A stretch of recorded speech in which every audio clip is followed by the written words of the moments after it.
YouTube app पर घंटी बजाओ और खबरें अभी तक की हर खबर की अपडेट पाओ।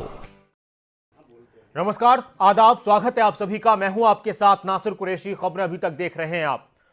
बात सियासत की अगर की जाए तो इस वक्त देश की सियासत और देश की सियासत में अगर हम हरियाणा की सियासत की बात करें तो बहुत हद तक बहुत सारे रंग रूप बदल रहे हैं।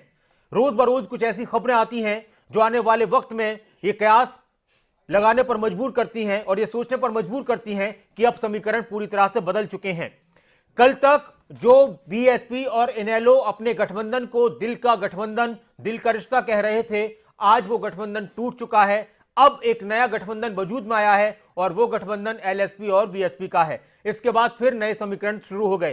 कांग्रेस की अगर बात की जाए, एक लंबे अरसे तक हरियाणा की सियासत पर काबिज रहने वाली, हरियाणा की सत्ता पर काबिज रहने वाली कांग्रेस अब अपने वर्चस्व की लड़ाई के लिए वो भी जद्दोजहद कर रही है।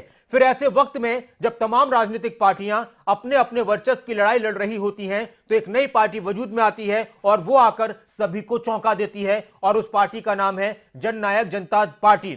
जननायक जनता पार्टी की अगर बात की जाए तो यह पार्टी बहुत हद तक हरियाणा की सियासत को आने वाले वक्त में प्रभावित करेगी। बहुत सारी बयानबाजियां इस दौरान जब जींद के उपचुनाव हुए तो उसको लेकर हुई और उसके बाद हुई हैं। तमाम राजनीतिक पार्टियों की अगर बात की जाए तो वो अपने आप को मजबूत बताती हैं और उनका यह कहना है कि आने वाले वक्त में हरियाणा की सियासत में हम एक चमत्कार करने वाले हैं। किस तरह के चमत्कार होंगे, किस तरह के समीकरण बदलेंगे, किस तरह की सियासत बदल रही है, तमाम पहलुओं पर आज इस खास पेशकश में चर्चा करेंगे। ये रिपोर्ट देख लीजिए।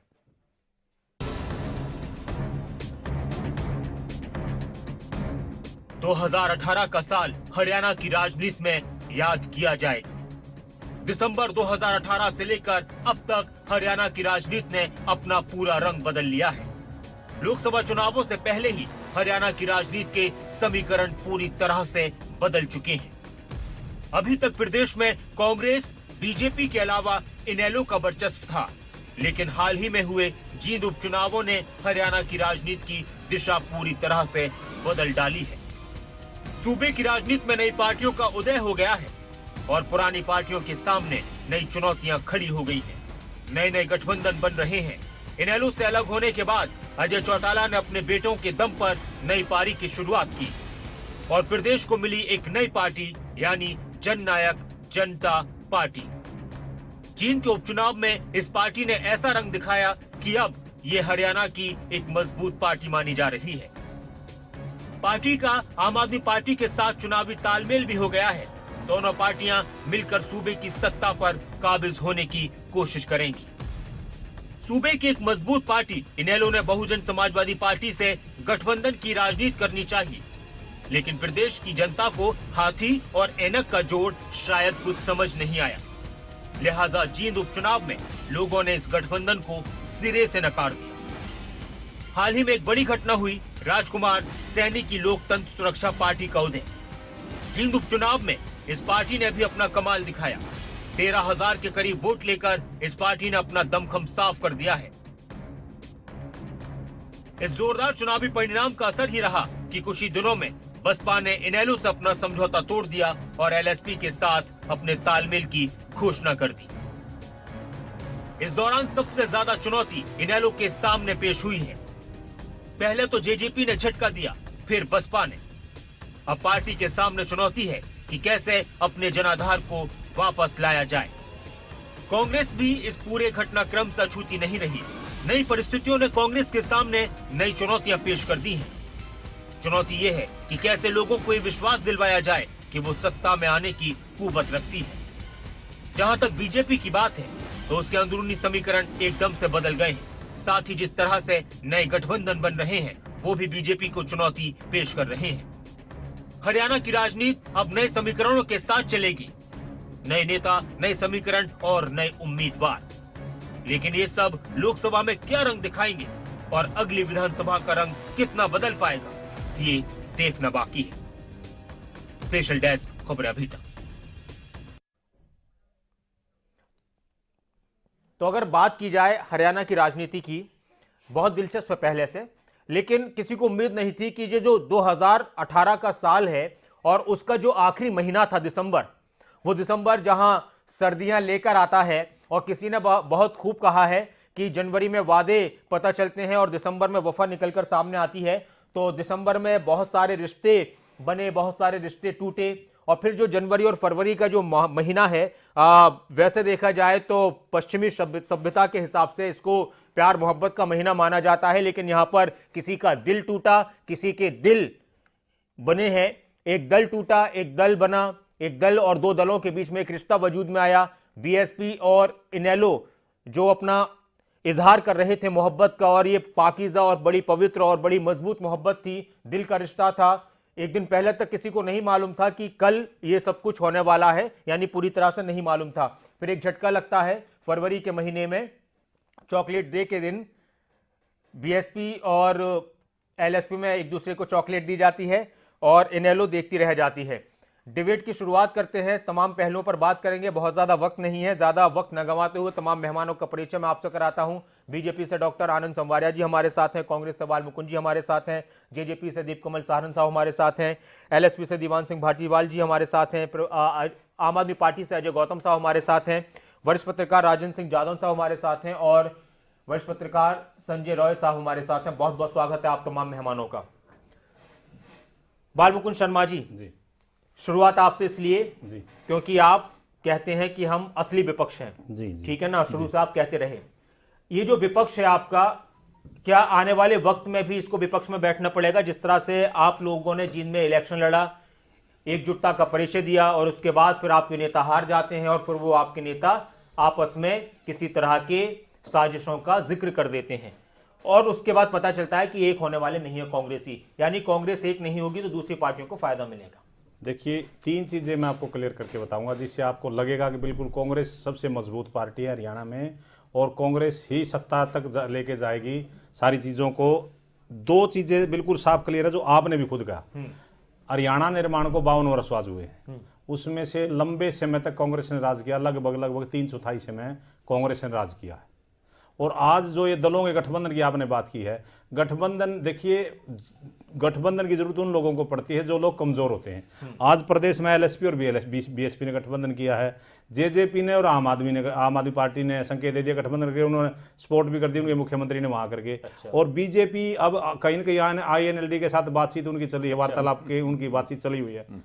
कांग्रेस ने ना तो जब से हरियाणा निर्माण आज तक कभी गठबंधन किया, ना इस तरह की कभी बात भी चली, कभी मतलब ये मार्केट कि कोई कांग्रेस के पास जा ही नहीं रहा यार, क्या देखिए दो चीजें में अब रह ही क्या गया, आपस में उलझे हुए हैं, आपस में उलझे हुए हैं। अभी आप 4.5 साल पीछे चले जाइए, पहले सरकार थी। देखिए कांग्रेस का एक तो स्थायित्व का, कांग्रेस में भूपेंद्र सिंह हुड्डा मुख्यमंत्री रहे तो 10 वर्ष रहे, चौधरी भजन लाल जी रहे तो करीबन 14 साल तक मुख्यमंत्री रहे, बंसी लाल जी रहे तो 14 साल वो मुख्यमंत्री रहे, यानी कि एक लंबा समय भी हमने शासन दिया। और या फिर सर ये मसला हो सकता है कि लोग ये सोचते हो कि किस कांग्रेस से गठबंधन करे, इतनी सारी कांग्रेस है इसलिए छोड़ो, किसी और के पास चलते हैं। देखिए कांग्रेस एक है, डॉक्टर अशोक तंवर उनके अध्यक्ष हैं और मैं उनका प्रवक्ता हूँ।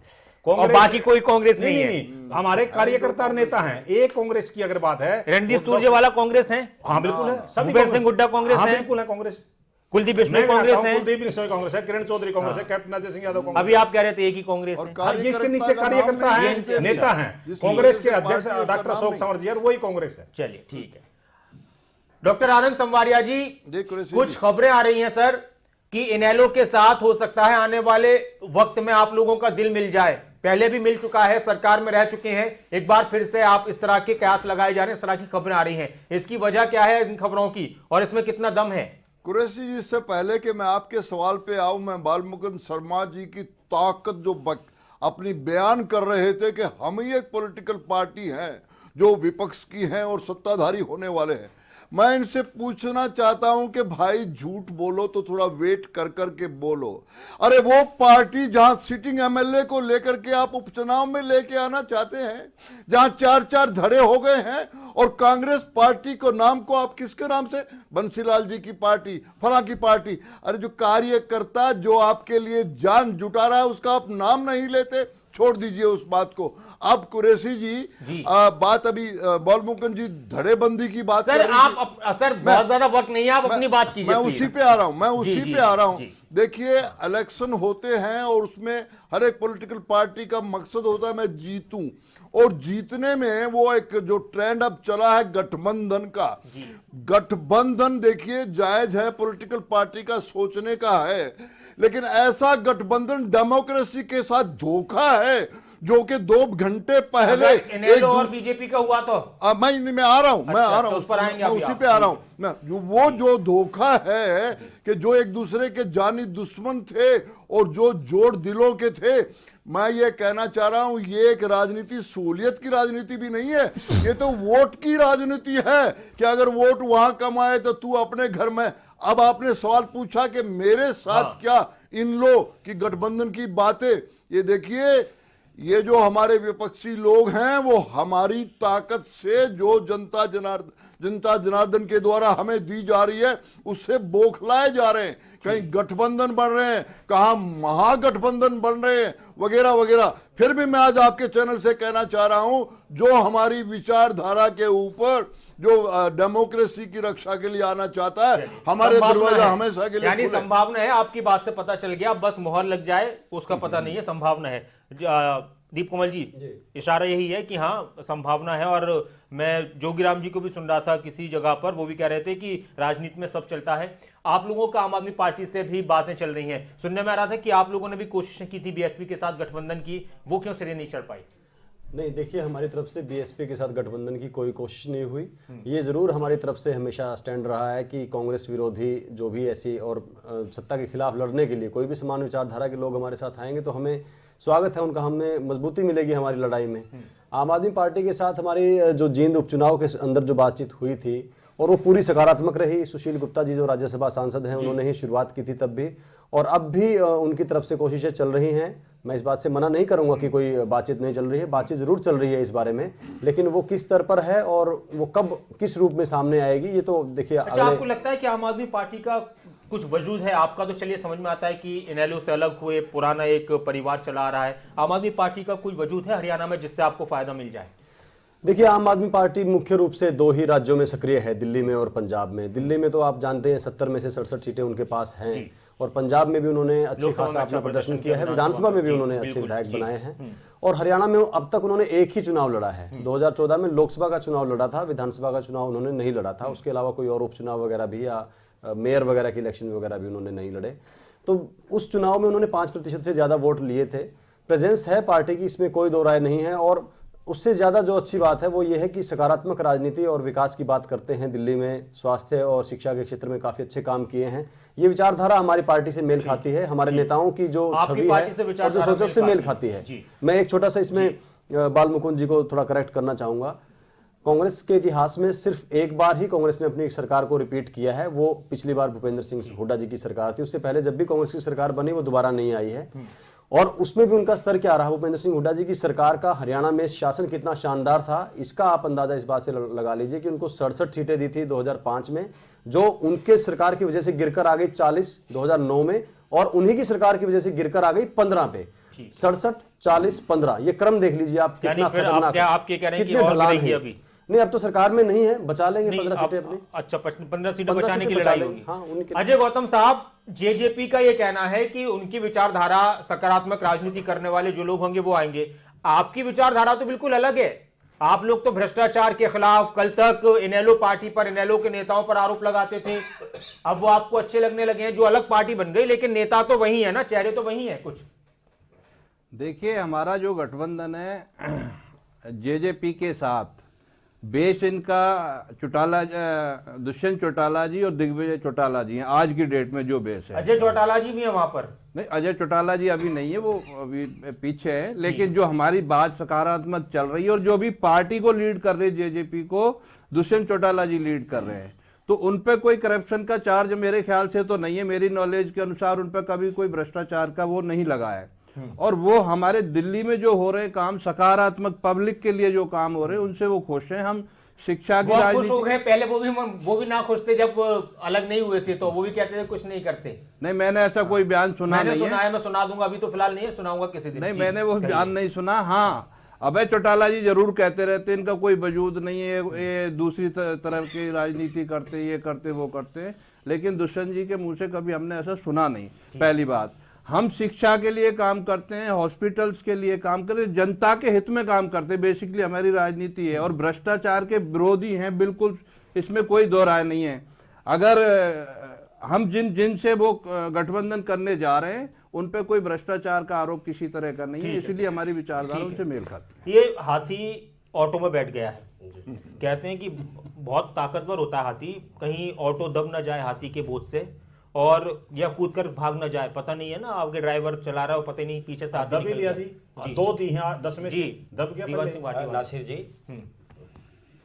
ऐसा है जहां समान विचारधारा, क्योंकि पता नहीं चला, चश्मा कब उतार के फेंक दिया हाथी ने। जहाँ समान विचारधारा की बात हो, सिद्धांत जहां जो है समान हो, ये लोकतंत्र सुरक्षा मंच और बीएसपी की ऐसी अब मंच है गठजोड़ पार्टी हुआ है, आपकी, मंच है ये पार्टी। दिल से जो है गठबंधन हुआ पार्टी है है ना आपकी, एलएसपी, मंच एलएसपी है, लोकतंत्र सुरक्षा पार्टी। मंच करे ना। हाँ, कोई बात नहीं, मंच मुंह से निकल गया। एलएसपी, जी, इन दोनों की समान विचारधारा है। ये कब से हुई सिद्धांत जो समान? है- जींद इलेक्शन तक तो समान नहीं थी, नहीं, तब भी समान थे। तब तो दोनों को आप पूछ रहे थे, नहीं, इलैंडो हम- वालों को, बीएसपी वालों को, ये गठबंधन किसी नहीं, काम वो का सच्चाई नहीं, थी। ये गठबंधन वो नासिर नाम जी, का है, वो बड़े और आज- पता नहीं क्या क्या मेरे कल भी- दिमाग में नहीं आ रहे। कल भी हम यही बात कर रहे थे, आज भी ये कह रहे हैं कि वो जो गठबंधन था बेमेल था। बेमेल था, बिल्कुल। अच्छा। आज जो है, जो सदियों से जो चिर प्रतीक्षित था, वो उन लोगों का गठबंधन हुआ है। सदियों से। पीड़ित वो भी थे, हाँ पीड़ित, ये 85% जो समाज है ये पीड़ित रहा है 15% लोगों से। आज जो है पीड़ित इकट्ठे हुए हैं। किसने पीड़ित किया इस 85% 15% के किसने 15% लोग किया? हैं। किसने किया? वो 15% कौन से लोग थे? वो जो आपके जो उम्मीदवार थे वो लोग थे? वो नहीं, वो उस समाज के लोग थे? नासिर जी, वो 15% वो लोग थे जिन्होंने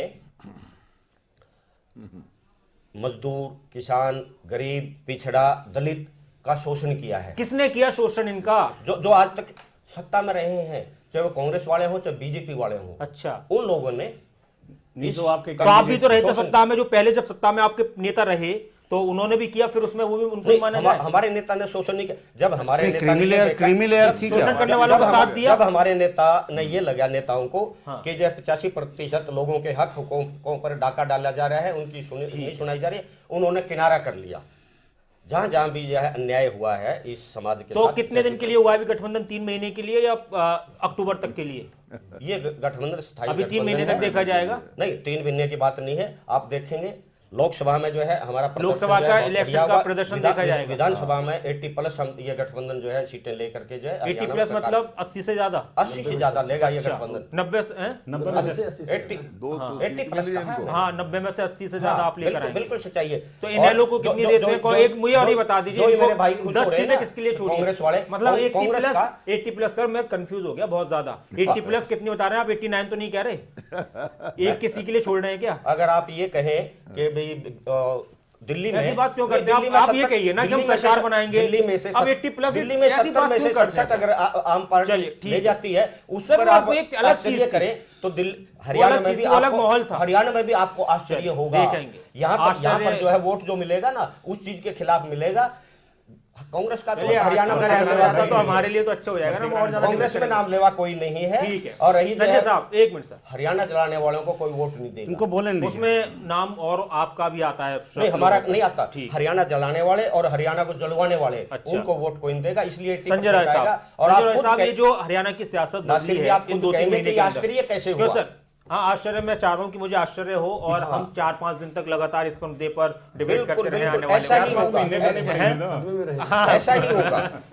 नहीं, सदमे में नहीं आश्चर्य होगा, सदमे में तो आप लोग रहेंगे अगर 80+ आ गई तो। नहीं, ठीक है ना? इनका जी, तो संजय रॉय इनके साहब, आपसी सर, परिवार की लड़ाई है, संजय ये रॉय साहब, आपस में टकरा के संजय खत्म रॉय हो साहब, जाएगी। ये जो हरियाणा की सियासत इन 2-3 महीने में ज्यादा बदली है, बहुत सारे उतार चढ़ाव देखने को मिले हैं। आने वाले भविष्य में इसको हम किस तरह से देखें?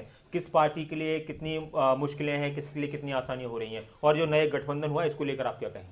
मैं तो यही कहूँगा ये मौका परस्त गठबंधन है, ये स्थायी गठबंधन नहीं है। और राजनीति में जो भी गठबंधन अभी हो रहे हैं आगे होंगे, वो स्थायी नहीं है। केवल सीटों को जीतने के लिए और जातिगत समीकरणों को अपनी ओर मोड़ने के लिए ये काम किए जा रहे हैं और विकास पर किसी का ध्यान नहीं है, केवल जातियों पे ध्यान है कि किस जाति का किस वर्ग का हमारे को वोट आ जाए, जो कि जींद इलेक्शन में साफ साफ दिखाई दिया। और मैं तो ये कहूँगा कि ये इस तरीके के गठबंधनों को जनता समझ चुकी है और समझेगी, समझ के बिल्कुल आगे। अभी देखिए जितना भी समीकरण चाहे खाप पे किया हो, चाहे किसी वर्ग विशेष पे किया हो, सब चीज़ को जनता ने नकार दिया।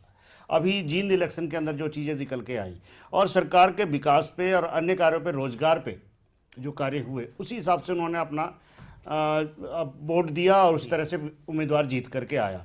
सब लोग अपने अपने कयास लगाते रहे। कोई बहुत ज़्यादा जीतने वाले थे, वे 5वें पे पहुंच गए, कोई चौथे पे पहुंच गए, चौथे पे भी पहुंच के उन्होंने अपना सम्मान बनाया फिर। लेकिन अब गठबंधन जो 5वें के साथ था वो अब चौथे के साथ हो गया। थोड़ा थोड़ा वो ऊपर उठ रहा है कि मैं मजबूत दिखाई दूं या कुछ और। लेकिन अभी और उतार चढ़ाव बहुत से आने की संभावनाएं हम देख रहे हैं कि कांग्रेस का गठबंधन भी जींद इलेक्शन में जो वामपंथियों के लिए जो इन्होंने बोला कि वामपंथी जो गुट हैं, जो लोग समर्थक हैं, वे हम लोगों को वोट दें, वो भी था, उसका भी परोक्ष रूप में गठबंधन में था। वोटर्स है वो, हाँ वो भी हैं, क्योंकि अभी भी ऐसा नहीं है कि वामपंथी नहीं है या कम्युनिस्ट का नहीं है या अन्य लोग नहीं हैं, उनके भी समर्थक हैं 10, 20, 50 जो भी हैं। राजन सिंह जादौन साहब, सर ये जो गठबंधन होते हैं किसी पार्टी, क्योंकि पार्टियां अपने हिसाब से सत्ता के लिए, सीटों को लेकर सत्ता हासिल करने के लिए करती है, लेकिन जो वोटर्स होते हैं, जो उनके कार्यकर्ता होते हैं, वो इनको किस तरह से देखते हैं, उनके मन पर किस तरह का प्रभाव पड़ता है, ये जो गठबंधन अचानक से हो जाते हैं और टूट जाते हैं?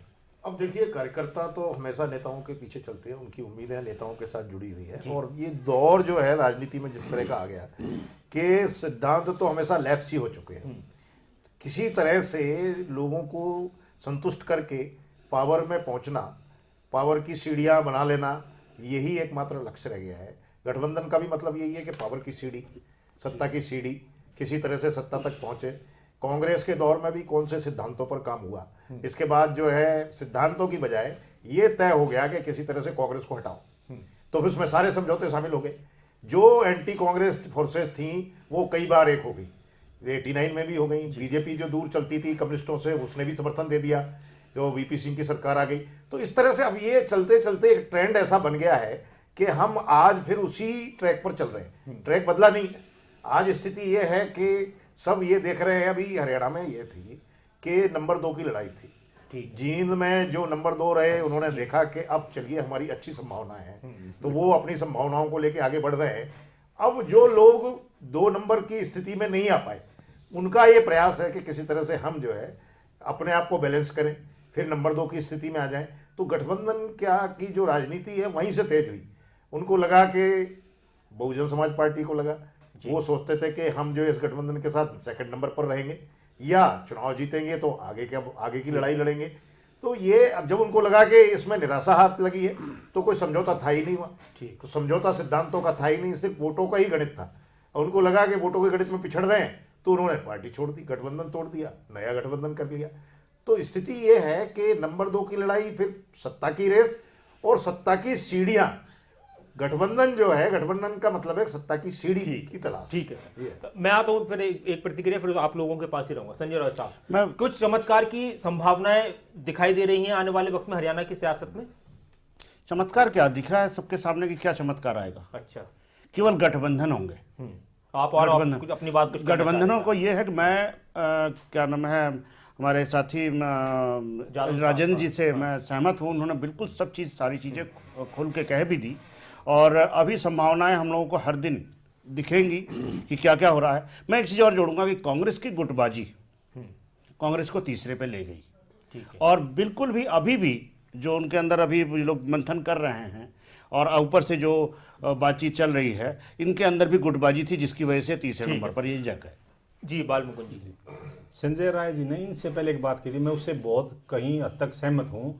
और इस देश की राजनीति में आगे भी लंबे समय तक वो चीज़ें यूं की यूं बनी रहेंगी, उसका रास्ता निकाल सकते हैं तो कांग्रेस। इन्होंने लेफ्ट के कहा कि कांग्रेस के विचार, कांग्रेस के 50-100 वोट जो भी लेफ्ट वालों दिए होंगे, ठीक, उसका एक कारण रहा है।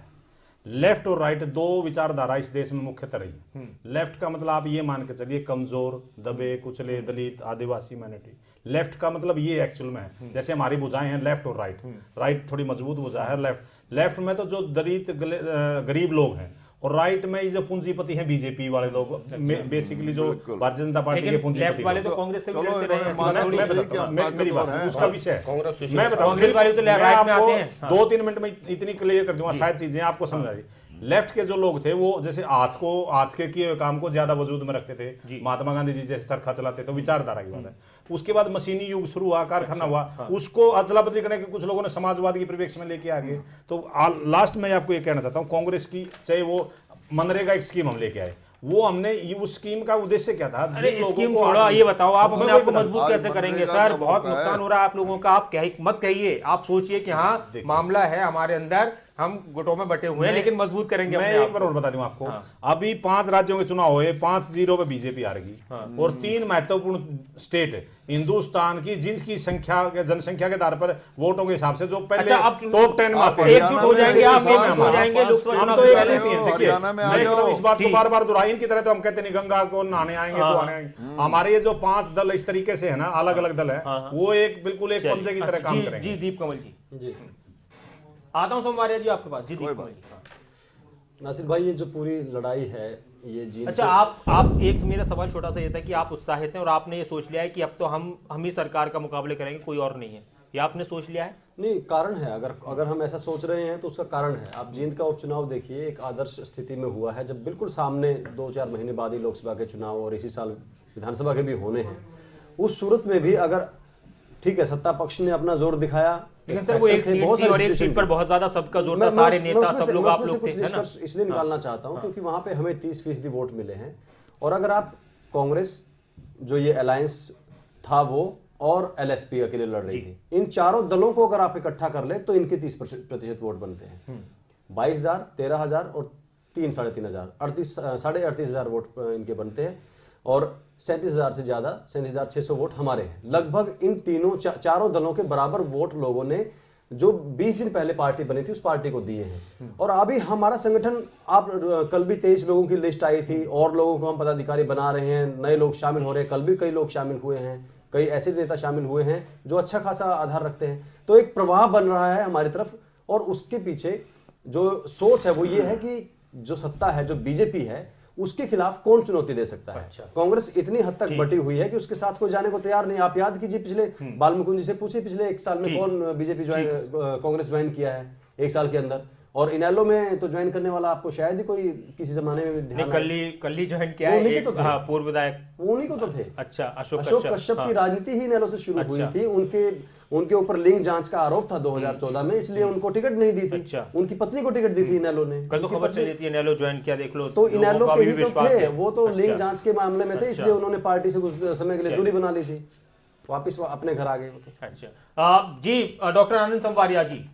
मैं कुरैशी जी, मैं बालमुकुंद शर्मा जी का धन्यवाद कह रहा हूं कि इन्होंने हमें माना तो सही कि भारतीय जनता पार्टी जरा ताकतवर बलिष्ठ है हमसे, बट मैं वो कहना चाह रहा हूं कि ये पैसे के बल की बात नहीं कर रहे जो आप कह रहे, मैं उस पर नहीं जाऊंगा आज के मुद्दे पे। वो है अपनी आइडियोलॉजी, अपने कार्यकर्ता, अपने कैडर के वजह से।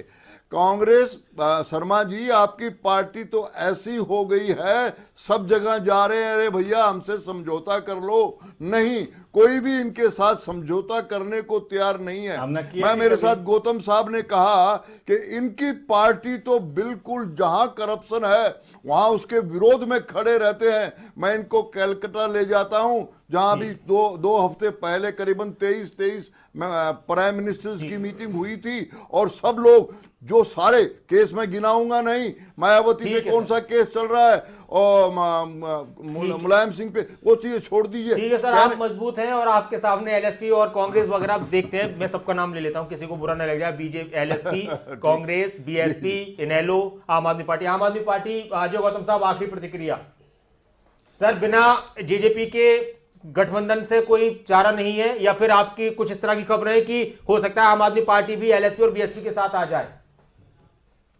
नहीं, देखो ये तो बाद की बात है, क्या होने वाला है वो आप एडवांस में मैं कैसे बता सकता हूं। वो अभी प्रक्रिया चल रही है, अभी उसका कुछ फाइनल नहीं हुआ है। लेकिन हाँ, इतना मैं बता सकता हूं, इनेलो, कांग्रेस, बीजेपी, इससे कभी समर्थन हम ना लेंगे ना देंगे, ये बिल्कुल यानी क्लियर आपके नेता है। कहते हैं इसमें से एक तो सीबीआई से बिल्कुल भी समझौता नहीं होगा। हाँ, इसमें से इनेलो तो पहले बाहर हो चुके हैं, उसको तो छोड़ दिए, अब 2 बचे, अब इनका देखना वैसे क्या एक क्या मिनट, करते हैं। मैं बहुत संक्षेप में, आप कुछ कह दीजिए, फिर मुझे खत्म करना है, बार बार मुझसे कहा जा रहा है। आम आदमी ऐसे पार्टी की गुंजाइश है। नासिर जी, ये 85 बाजेंगे भी। नासिर जी, हाँ, नहीं आम आदमी नहीं 85 की बात नहीं है, ऐसा है नासिर जी, मैं 3 बातें सिर्फ कहना बहुत चाहूंगा 3 संक्षिप्त, सेकंड में। एक तो ये है कि एलएसपी इसलिए सत्ता में आएगी, ये गठबंधन, कि हरियाणा की जनता बदलाव चाहती है, चेंज इज ऑलवेज बेटर। जिन हाथों को वो आजमा चुकी है, देख चुके हैं जिनका शासन, उसको दोबारा नहीं देखना चाहती। नंबर 2, हमारी पार्टी की राजकुमार सैनी जी को नीतियां है ना, जो उन्होंने एजेंडा पेश किया, उनको वोट मिलेगा। नंबर 3 जो है, हमारा मुकाबला केवल और केवल बीजेपी के साथ होगा, बाकी किसी के साथ। जादव साहब, बहुत संक्षिप्त में आखिरी प्रतिक्रिया आपकी, क्या इनेलो को बिल्कुल खत्म मान लिया जाए, जिस तरह सारी पार्टियां कह रही हैं? नहीं, ये कह नहीं सकते। देखिए, राजनीति में संभावनाओं का द्वार हमेशा खुला रहता है। देखिए, कोई नहीं सोच रहा था कि एलएसपी और बहुजन समाज पार्टी का गठबंधन होगा, वो गठबंधन हो गया। हो सकता है कि इनेलो किसी जो है तूफान के बाद की शांति और शांति के बाद दूसरे तूफान की तैयारी में हो, कुछ नहीं कहा जा सकता। इसकी तैयारी और इसके लिए जो है सबको अपने आप को तैयार रखना चाहिए। बिल्कुल, बहुत बहुत शुक्रिया आप तमाम मेहमानों का, डॉक्टर आनंद संवारिया जी, बाल मुकुंद शर्मा जी, दीपकमल सारन साहब, राजौन सिंह जादव साहब, दीवान सिंह भाटी साहब, बाल साहब, अजय गौतम साहब और संजय रॉय साहब, बहुत शुक्रिया चर्चा में जुड़ने के लिए। बहुत वक्त और भी हो सकता था हम चर्चा करते, लेकिन वक्त ने इजाजत नहीं दी। लेकिन हाँ, ये चीज है कि राजनीति संभावनाओं का खेल है। आपने इस पूरी चर्चा में समझ लिया होगा कि किस पार्टी के किससे संभावित गठबंधन हो सकते हैं। बीएसपी और इनेलो, और जो गठबंधन टूटा, अब बीएसपी और एलएसपी के साथ आम आदमी पार्टी के नेता भी कह रहे हैं कि संभावना है, बीजेपी के नेता इनेलो के साथ कह रहे हैं कि संभावना है। बाकी इनेलो को जो अभी कह रहे हैं कि खत्म हो चुकी है, जानकार ये कह रहे हैं कि ऐसा नहीं कहा जा सकता, राजनीति में बहुत सारी चीजें बदल सकती हैं। वक्त वक्त पर सियासत बदल रही है, किस तरह की करवट लेती है ये आने वाले वक्त में पता चल जाएगा। बहुत शुक्रिया आप तमाम दर्शकों का इस कार्यक्रम को देखने के लिए। खबर अभी तक पर खबरों का सिलसिला लगातार जारी है। नमस्कार।